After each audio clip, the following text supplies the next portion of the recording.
Young love.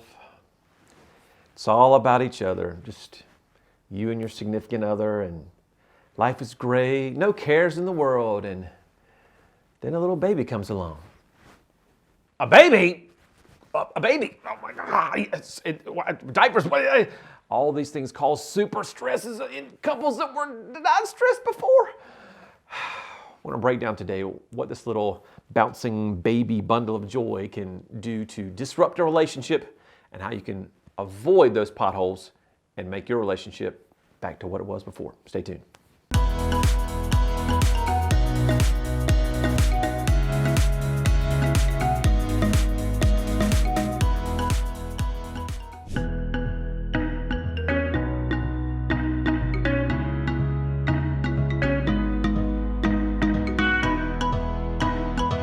Welcome back. Why do couples break up after having a child? Well, to understand that, we have to understand ourselves first. So let's break down some methodology so that we can continue this conversation after this portion of the program. Outgoing folks and reserved folks. So when I talk about this outgoing personality style, these folks are fast-paced, involved, energetic, optimistic, positive, enthusiastic. Woo! Take the leg by the tail, just sling it around and throw it somewhere. When conflict comes along, however, though, they focus on talking things out. Hey, Alicia, how are you? Hey, can I help you? Can I help you? Hey, you good? You good? You good? You good? You good? And she wants to slap my hand away.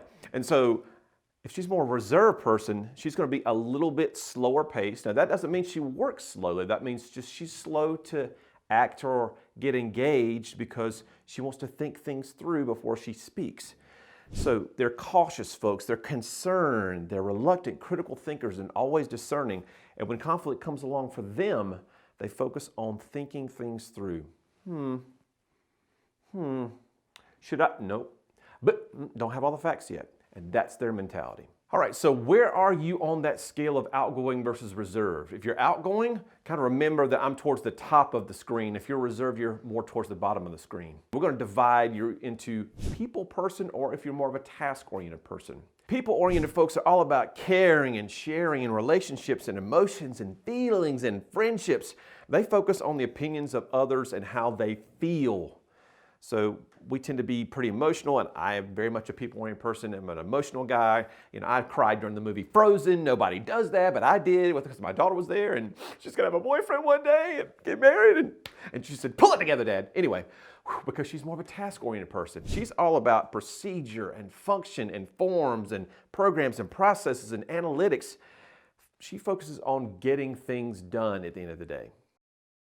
So now you're finding yourself on the top of the screen or the bottom of the screen, and you're on the left side or right side. So let's define a little bit about what each one of these quadrants mean. So we've got these outgoing, task-oriented people. We're going to call you high Ds, or dominant styles.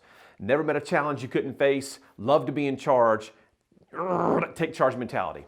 Then we've got our outgoing and people-oriented folks. Those are our inspiring styles. We're going to call you high Is. Just love influencing others, oozing charisma all the time, just like to be in and around people. You're all about having fun. And then we have our supportive styles. Those are our reserved and people-oriented. Kind folks, make super friends. They're great listeners, give you the shirt off their back. They're just wonderful people and the glue of any organization. And then we have our high Cs, which are our reserved and task-oriented people. These folks are analytical. They are, think about accountants, lawyers, doctors, those kind of people who are just high-level thinkers. These people are the E.F. Hutton of the disc world. If you remember the old commercial, when E.F. Hutton talks, people listen. That's right, people listen. So C's don't really say a whole lot most times, but when they do, they've really thought through what they have to say, and it's usually like, oh, pretty epic in terms of the results of that. Now, we're all a unique blend of these four traits. So we all have a little bit of D, a little bit of I, a little bit of S, and a little bit of C, some in more categories than others. I'm an IS. You know, my I is really, really high, my S is really high, and then everything else kind of falls towards the bottom of the scale. You've probably heard the term, united we stand, divided we fall. And that applies to couples as well. You guys are focused on each other, and life is good, and you know, you've got hobbies and career and maybe things that you enjoy doing together outside of your own hobbies or whatever it happens to be. And life is fine that way. I mean, the stress levels are fairly low. Your enjoyment level of each other is very high. But then when little junior or little daughter comes along, then we start talking about, okay, we're pregnant, so What are we going to name this child?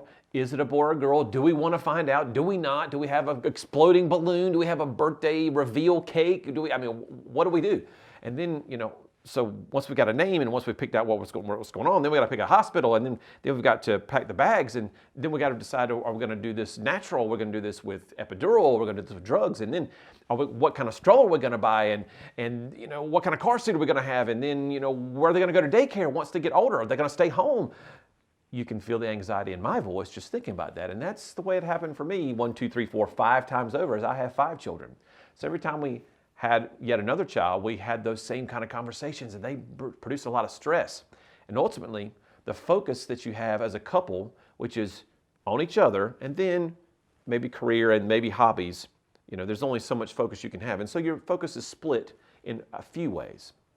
Once a child comes along, or 2 children, or 3, or up to 5, then your focus gets split every time. And so this big piece of pie that you have, that's your time and your effort and your focus, is split in so many different ways that the couple's time with each other, which was the whole thing to start with, now becomes 50%, and then it becomes 25% until it's this tiny little sliver where you're not spending hardly any time at all, if at all, because junior comes first, and we got to get them through school and all this kind of stuff. And we got to get to the soccer games, and we got to go to the dance contests and all this kind of stuff. And we do what we do, and we get into these habits of let's spend time with the children and focusing on them, and we don't forget to spend time on us. So they haven't even turned 2 yet, and you're up to your eyeballs in stress and all the decisions that you have to make. And we're not even talking about compatibility when you first met each other. Were you in the same running club, or did you meet at church together? And from that perspective, those things that might be incompatible manifest themselves under stress. So we have these tiny little cracks in our relationship. We don't even realize we have them. And then when stress comes along, these cracks become wide gaps and just gaping holes and create even more stress for us. So when we think about building a relationship from scratch, when you first met, did you explore the 5 love languages? What makes the other person in that relationship feel loved? And did you explore that for yourself and how to share that with each other? Do you know how each other's wired from a communication standpoint? Do you understand how you tick, how you move faster and that person moves slower? Why? Why doesn't she move the same speed I do? Or why doesn't he think about buying groceries the same way I do? And it creates problems in a relationship. So compatibility, the way we communicate, our values, our morals, our beliefs, all those things pile into this big pot and stir around, and that's what makes a relationship. So I've got 2 pieces of advice for you couples out there if you're interested in having kids. The first piece of advice, and this comes from a guy who's been married for 24 years with 5 kids. First piece of advice I would give you is this: never stop dating each other. Make it a goal to go out at least once a month, just you and your significant other. Spend that time together, hire a competent babysitter, have someone who you can depend on, and then just go out there, turn the phones off, and just look at each other. Have a conversation, talk to each other, and don't let any of the conversation be about the little one. Not what's their next little, 1-year-old party they have to plan or any of that stuff. Just focus on the 2 of you. That's a huge thing that my wife and I have done in the last few years, really helped our marriage out quite significantly. And the second thing I would tell you is to take a personality assessment. 2 years into my wife and my marriage, we were doing a little bit of this. We were just not communicating well. We weren't heading down towards separation or divorce, but it just wasn't pleasant for us. We didn't really know why. And so I came home one day and my wife was upset. And of course I got upset because I'm the emotional guy.